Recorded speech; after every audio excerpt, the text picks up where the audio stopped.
pray for me. So Abuna always asks me to give, some meditation on the events, and I can never say no to Abuna, but then I'm left to sort of think outside the box and think what I haven't talked about before.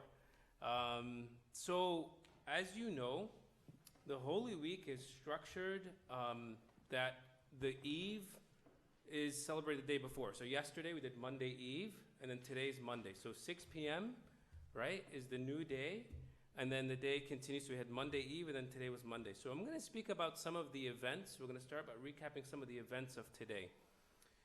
So from yesterday, from the Beskar yesterday, Monday Eve, you remember that Christ goes into the temple, and he overturns the money and the money changers, and he cleanses the temple, right? Cleans the temple, and he purifies it. And today, we have the Christ, the symbolism of the fig tree, as Christ is walking and he curses the fig tree. And so these events and the events of this week had me thinking, we live in a time where there's a lot of uncertainty. And the word that kept coming to mind is uncertainty. And I kept thinking, there was wars going on back then. There was troubles. People were suffering. And I kept thinking how throughout the week, and as we start the Holy Week, there's going to be a juxtaposition of uncertainty versus certainty. And the uncertainty, when you think of that word, like when I say, oh, he's very uncertain, I always think like uneasy, a deep gut feeling that doesn't feel so well. Think about the time you took a test and you left feeling uncertain that you passed this test. You felt like, I said, I'm going to fail. Thank God you probably did well afterwards. But that feeling of just not trusting your gut instinct, like something's not going to be true. And I wondered, did Christ in his human nature ever feel that, right? Because everything, Christ comes to show us the way, right? He says, I am the way. So everything that Christ experiences, all the emotions, the human feelings, we experience them too. So I then thought about Monday Eve of the 9th hour, and I'll read this to you from Mark 8, verse 27 to 33. So it says, Now Jesus and his disciples went out to the towns of Caesarea Philippi, and on the road he asked his disciples, saying to them, Who do men say that I am? So they answered, John the Baptist, but some say Elijah, and others one of the prophets. He said to them, But who do you say that I am? Peter answered and said to him, You are the Christ. Then he strictly warned them that they should tell no one about him. And he began to teach them that the Son of Man must suffer many things, and be rejected by the elders and chief priests and scribes, and be killed. After 3 days rise again. He spoke this word openly. And listen to this story right here, this part right here. This is the part that caught my attention. Then Peter took him aside and began to rebuke him. This is his teacher. He spent so much time with him. Peter, the disciple, is rebuking the master. Right, Abuna was telling us yesterday, sometimes we read these stories every year, and this is the first time I've actually focused on this. But when he had turned around and looked at his disciples, he rebuked Peter, saying, Get behind me, Satan, for you are not mindful of the things of God, but the things of men. So this gave me pause here. We speak of Peter, this great disciple of God. I'm going to, follow you, Christ. You are the Son of God. You are the Christ. Yet he rebukes his master. But before we judge Peter, this is what I do every day. This is what I do when I don't trust in God's will, right? Peter was thinking of the human sort of passion, the human treasures, the earthly treasures. And Christ is saying there's something way better once at the other end. And so on this, I began to meditate about what is God trying to tell me? And believe me, it's hard for me to stand up here and sort of speak because I'm not speaking to you, I'm speaking to me. And so a lot of these meditations are on me because it's things that I feel like if I've gone through, I'm sure everybody's gone through. And I'm sure we all go through it. So I thought, well, maybe let's think of it simply. I always tell the residents, just simplify it. ABC, right? ABC, everybody knows their ABCs, right? ABC, do you guys know your ABCs? Come on, guys. Your ABCs? Okay, good. ABC, so I said A, always seek him. I thought always seek God, okay? B, bow down before him, okay? And particularly this week, it's filled with prostrations. A lot of bowing down, a lot of matanyas. And then C, surrender completely. It doesn't start, I know how to spell surrender, it begins with S, but completely, use the C part to remember. Surrender completely, okay? So in the next few minutes, I just want to sort of meditate with you on each point and hopefully leave with something that no matter what you're doing, if you're working this week, if you're here in church, if you're, whatever it is that you're doing, you're just meditating on the events of the week, okay? So number one, always seek him, okay? So as I mentioned, Christ comes to be an example of how to seek the way. He is the way to reach heaven, right? So it says on the Monday eve of the third hour gospel, it says, and it happened as he was alone praying, right? This is speaking of Christ, as he was alone praying, that his disciples joined him, and he asked them, saying, who do the crowd say that I am? And the point that I emphasized here, he was alone praying. So you will see that throughout the Holy Week, and in fact, if you look at the Insights in Coptic Reader, there's that portion, I know I tell you guys every year, this is where you read, it says Christ spent most of his time during Holy Week in the temple, and when he wasn't in the temple, he was teaching in the temple. When he wasn't teaching in the temple during the day, he would go back to Mount Olivet, or where Bethany is, right? And it was about a 2 hour, it was about a 2 mile or a 45-minute walk, right? And so during the day, he was in Mount Olivet. And where is Mount Olivet? It's the Garden of Gethsemane, at the base of Mount Olivet. So he was praying. He was alone and always seeking God the Father. He was always praying and always trying to sort of protect himself. And in fact, always seek him was the first commandment. You shall have no other gods before me, right? In Exodus 23. So God says, I want to be the only person in your life. Always seek me. And then if you think about liturgy, right? Abuna says, where are your hearts? And what's our response? We have them with the Lord. Who are we seeking? We're seeking God. And it's a reminder in our liturgical in our prayers, in the commandments, the 10 Commandments, and even Christ himself. He was always praying, always seeking that peace for him as he undergoes his passion and during this Passion Week. So number one we said was A, always seek him, right? I'm gonna test. Can we test? Always seek him. Okay, we can test. No, we're not gonna test. We're not gonna test.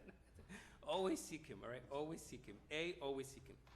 B, bow down before him, okay?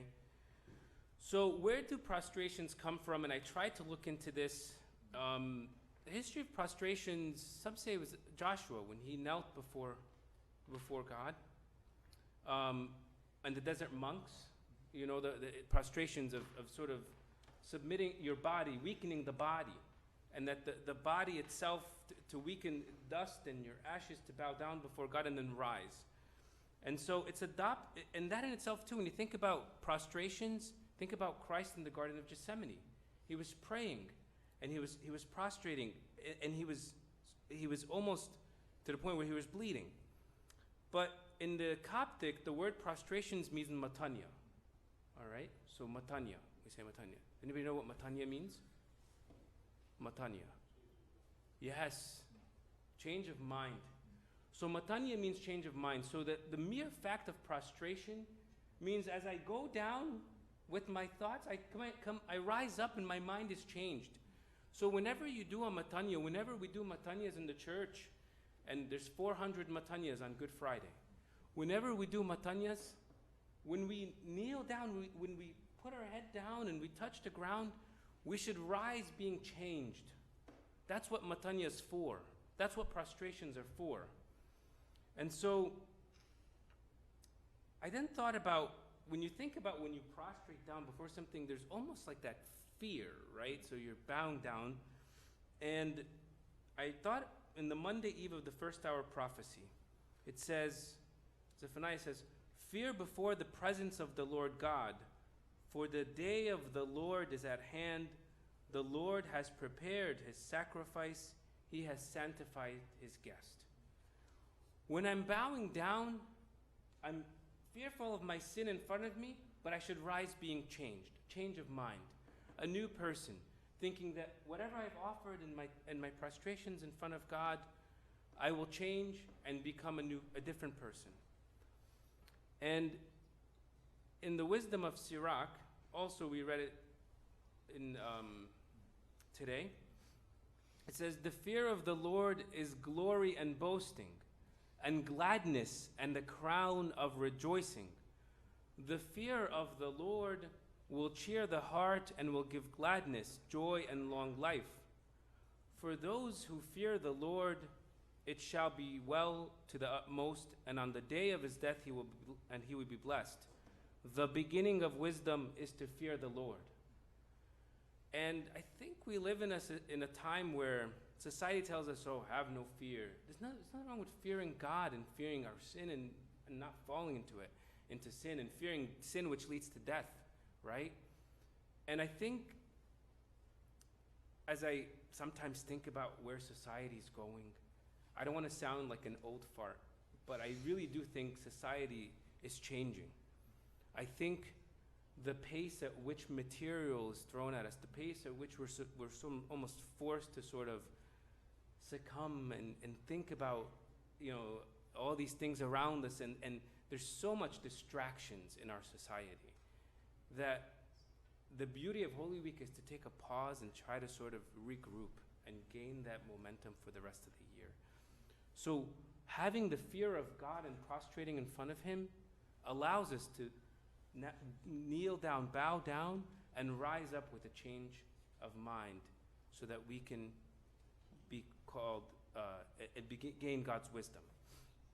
So we said A was? Always seek God. A was always seek God, right? B? Bow down before God. And then the last point that I thought about was surrender completely. This isn't easy at all. This isn't easy. And in fact, for me, personally, some people are type A personalities. You have to be like, oh, everything has to be pinpoint, right? It has to go according to plan. And then something doesn't go to plan. You're like, what do you got to do? We think also, you always think at the horizons. What's next? You prepare for worst case scenario. We give sign outs. In medicine, we give sign outs. We're like, okay, if this happens, you got to do this. If this happens, you do that. In jobs, you got to, you think situations, right? This is telling you, leave it up to God. Now, obviously, it doesn't mean that if you're in high school, okay, I'm not going to study for my SAT so I can pass, leave it up to God. No, God doesn't say that. Please, don't leave her thinking that. That's not what surrender completely means. And I was thinking about this too. I think as we go through stages in life, and I can speak from personal experience, there's always going to be something at the next corner. There's always going to be something else. In high school, you're worried about, getting through SAT so you can go to a good college. In college, you're thinking, okay, what's my, what choice what do I want to do? What do I want to study? What career do I want to do? And then you decide you go to career. If you want to go to graduate school, you go to graduate school, and then in graduate school, okay, you got to choose what's next, right? And you go to graduate school, you choose what's next, then you get to start a job, and you're like, which job should I take, right? And then after that, which job should I take? And I think I see a lot of nodding because everybody's going through this. We go through different stages in our life, but yet what God's saying, I want you to surrender completely to me. So the decision you make, let it be made in conjunction or asking God's will. And then after if you're thinking of marriage, you get married and you have kids and you're worried about the kids. And then, then you're with the grandkids, I can imagine. So it never ends. There's always going to be the next, the worry, the life that just is always going to pull you at different levels. And I'm thinking this for myself too. Every day we're thinking, okay, we got to get them in a good school. Okay, good school. Okay, they got to pass kindergarten. Oh, kindergarten. Then there's first grade. And it's never ending. Oh, they got to get in activities. It's just like, it's a full-time job. It's never ending. And it can be distracting. And I don't know if you've gone through this, but I tell you, it's very hard to get distracted with the noise from society. And the beauty of this week is to find time and just meditate on spending time with God. So St. John Chrysostom writes, faith requires obedience and not curiosity. And when God commands, one ought to be obedient, not curious. Being obedient to God, right? Surrendering completely, obedient to his will, okay? St. Paul writes in Philippians, obedient even unto death, to the point of death. Christ was obedient to death. Do you not think he could have stopped everything that was happening? But no, he's obedient to the point of death. And then St. John Climacus writes, the beginning of freedom from anger is silence of the lips when the heart is agitated.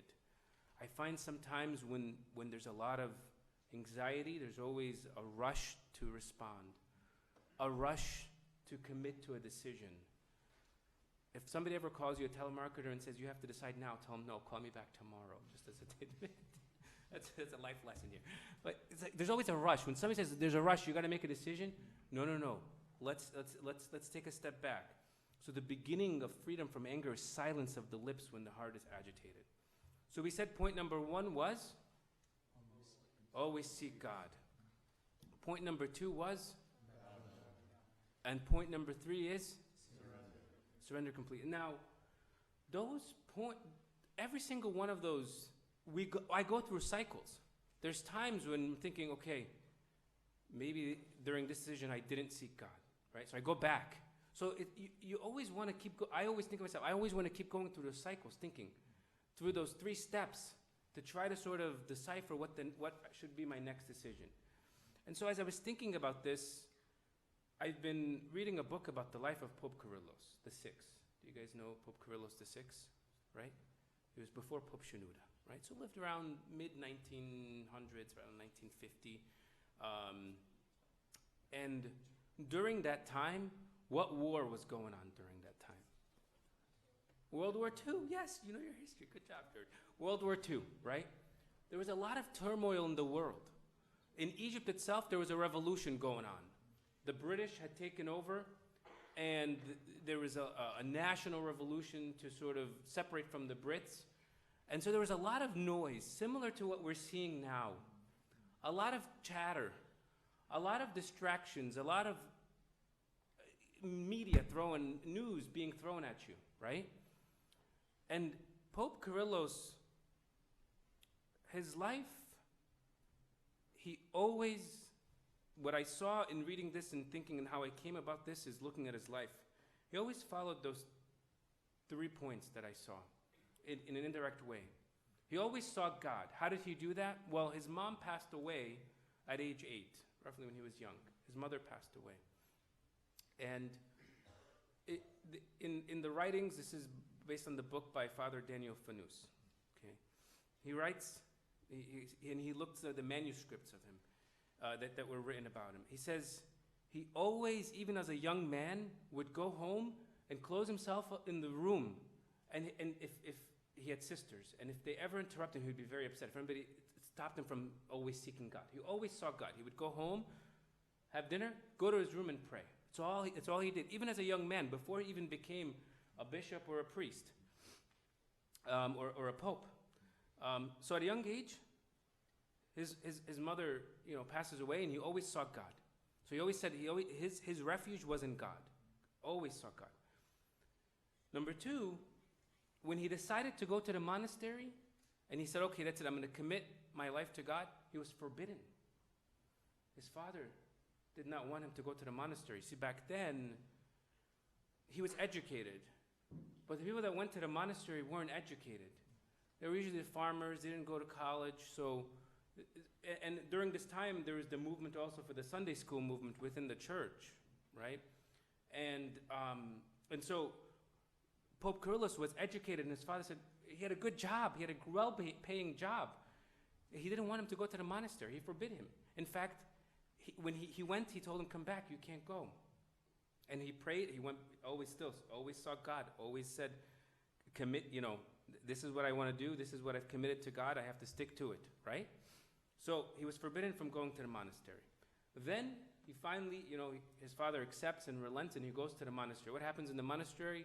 Some of the monks get accused of doing an improper act. Then he leaves the monastery that he sought for his whole life, is forced to leave the monastery to go serve the elderly monks, right? He spends his whole life saying, it's almost you spending your whole life trying to do something, and then when he gets it, God directs him in a different direction. And he goes to live where? In Cairo, where he left. He left to go into the desert, but he had to go take care of the monks. So he does that for a few years. Then he goes to the windmill, right? Everybody knows the tahuna, right? The windmill of Pope Kyrillos, right? So he goes to the iniquities. There's this Department of Iniquities, those old windmills. They were broken down. I mean, the way it's described in the book, there was no door on them. There's no protection. And we're talking about the wilderness, so there's like animals and scorpions and everything, you name it. He goes there to live there. He chooses to live there. This is his choice to be in his solitude, in his always seeking God, right? And then in the windmill, after he gets settled, the antiquities come and they try to take over the windmill from him, right? They said his lease was up, and then even in the windmill he got robbed. While he was there were several people robbed him, and he got beaten almost to the point of death where he passed out. Okay, and then he goes. Fast forward a couple other things, but ultimately this leads him to be pope. What I'm trying to get at here is holding steadfast, always seeking God, bowing down before God, and surrendering completely to his will. I can imagine if I went through these things and saying, God, I come to choose you, and then I try to do this, and then I get this detour. Myself, I don't know. I think I would probably say, I can't do this. Like, is this not your will? He says, in the book, it says, have blameless intent. Blameless intent. Make your choice to say, I'm always seeking God without blame. That if anybody ever says anything, blameless, they can't blame you. Blameless intent, seeking that what it is that you should do is always seeking God. So, and of course we know that after he gets through all that, he becomes pope, and till this day, miracles. He's a saint now, one of the saints of our time. And so in his life, we see this example, always seeking God, bowing down before God, and surrendering completely. I hope and I pray that for myself, as I think of these events of this week and the life of Pope Kyrillos and the lessons of Christ, that I'm always using this as sort of my compass of what to do in life. And glory be to God forever. Thank you.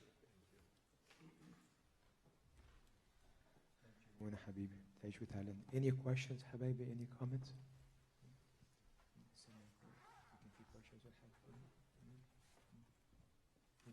Any questions حبايبي? Thank you Ramon حبيبي.